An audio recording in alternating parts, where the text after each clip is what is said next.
10, 9, 8, 7, pressures are good, 6, 5, 4, 3, valve timing nominal, 2, 1, we're good to go, lift off. 5,000 miles, no excessive vibrations. 10,000 miles, temperatures are good. 15,000 miles, 17,000 miles. Yes, we are in outer space.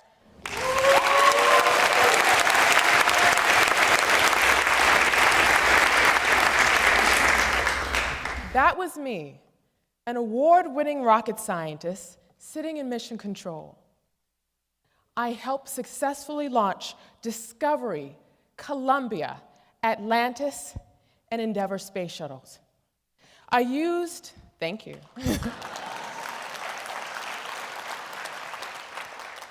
I used mathematics and science to calculate the probability of catastrophic explosion within the space shuttle's flight. In all, I helped launch with a great team of people, 28 space shuttle missions into outer space.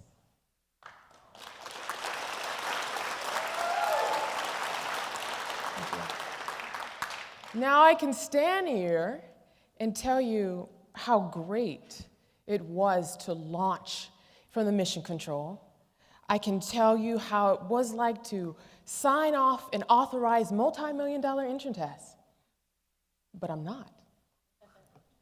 I can tell you how great it is to be an author and a TV host now. But I'm not. Rather, I'm going to talk about you and me and what comes in our mind in the middle of challenges. Fear. Fear. What have you always wanted to do in life?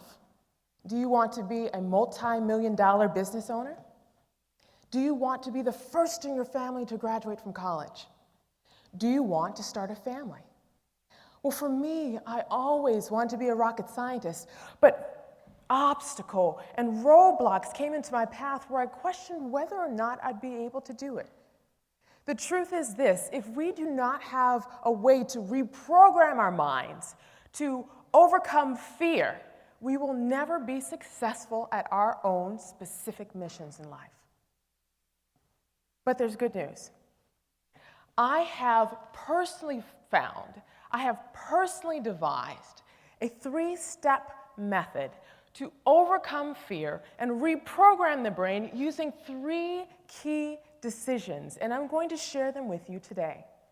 The first decision is this: you must name and reject your fear. You must name and reject your fear. Now, the easiest way for me to tell you about all these 3 decisions is to take you back in my life and to share with you what happened with me so you have a better idea of how to use these 3 decisions. And it started when I was 6 years old, and I'll never forget that day. I went on a field trip to the Jet Propulsion Laboratory, and there it was wonderful. I remember seeing these big engines and these jets, and we went to their mission control room, and it was amazing. I saw these big TV screens on the wall and these red plush chairs, and I also saw pictures of men launching rockets, and I said to myself, I want to be just like those men. Now, I'm not quite sure if you've noticed, I wear stilettos and skirts. I am definitely a woman.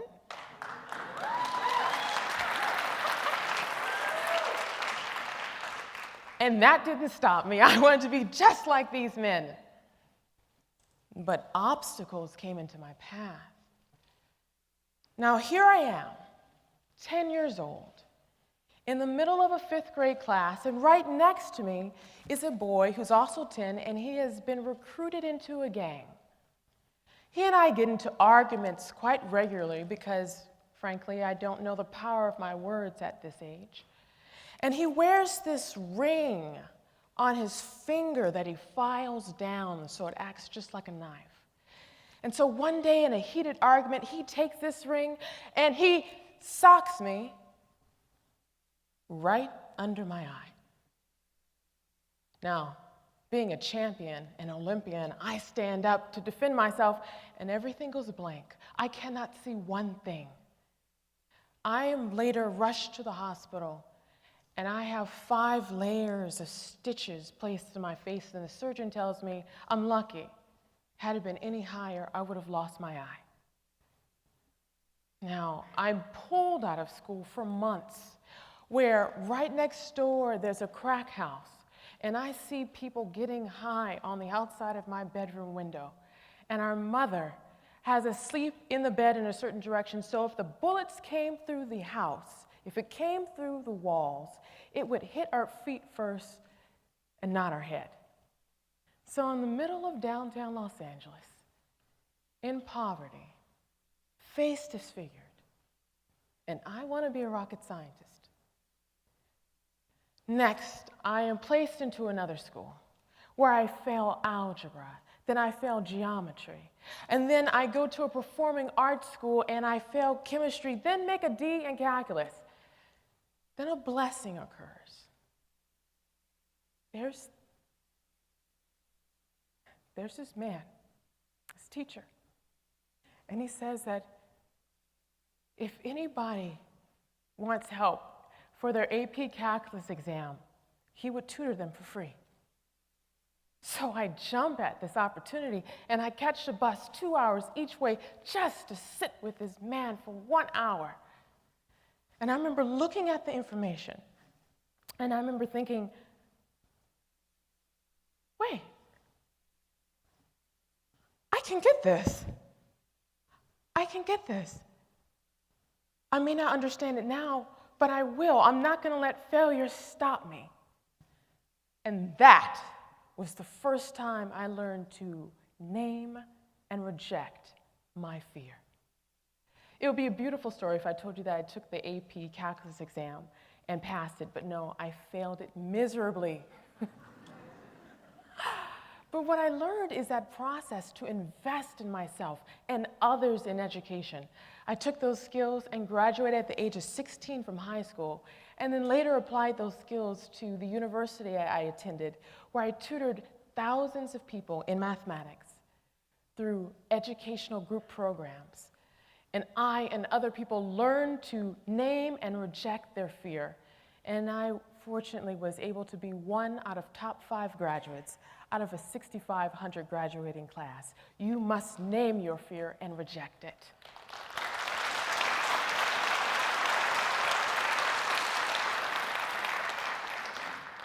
The second decision is this.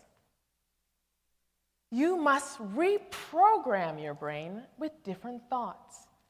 You must reprogram your brain with different thoughts. You know how you have a computer and it may be infected with a virus, and you have to take the virus off the computer and reboot it so it operates correctly? Well, our brains are the exact same way. What we have to do is take the virus out, what's called fear. And I learned this my first couple of months working as a rocket scientist. Now, I'm going to share a secret with you. When I first started in rocket science, I was completely intimidated. I remember going inside this room, and there was around 200 people in this room. And I remember looking around, and I was the only woman. And then I remember looking around again, and everyone was at least 20 years older than I was.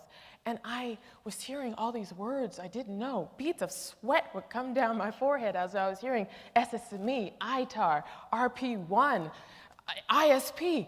I didn't know what any of this was, and that fear started coming into my brain again. And I didn't know whether or not I'd be able to make a significant difference. Then, a couple of weeks later, I had my second epiphany. I remember going into this room, and then I realized, wait, I'm educated, and I work hard at everything I do. I may not be able to make a significant difference now, but I will. So that's what I did. I literally told myself, I'm going to make a big difference here. And I found mentors to show me what SSME meant, which was the Space Shuttle main engine. The Space Shuttle main engine was huge.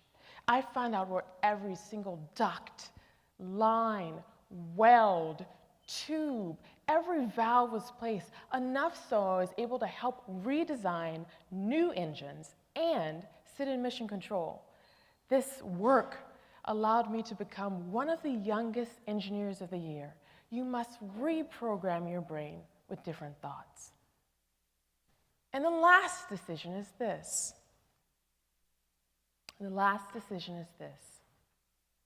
You must rebuild your brain. You must rebuild the neurons in your brain by taking action. Now, we've all been there. We've had to lose weight, we've had to get in shape, and it's not enough to simply say, all right, I'm gonna get in shape, and then you sit on your couch. You've got to go to the gym, you've got to climb those stairs, you've got to get on a bike, you've got to do something to activate your muscles so you lose weight. Well, our brains are the exact same way. The way that we exercise our brain is by taking action in direct opposition to our fear. Now, in every single one of these cases, I learned something specific. I and other people were suffering from what I have personally coined as mathaphobia. Mathaphobia is a severe fear that happens in the reptilian part of the brain that shuts off the frontal brain lobes, rendering someone completely paralyzed when it comes to problem solving. Anytime someone has fear, the problem solving is completely turned off. But when we take action in direct opposition from our fear, something amazing happens. Neuron transmitters are created and built within our brain, turning off fear, creating pathways to fire off our frontal brain lobes. And when our frontal brain lobes fire off, we're able to do great things. And I recognized this after I left rocket science. When I left rocket science, I was offered a prestigious position for a banking institution, only to recognize that I loved science and education far more. So I left banking and I decided to be a part-time mathematics professor. But when I did that, the entire United States economy tanked. Nobody was hiring. And here I was, underemployed, struggling to pay my bills. And I almost let fear stop me again. But this time, I was armed with all these experiences, and something different happened this time. I remember sitting there, thinking, what am I going to do?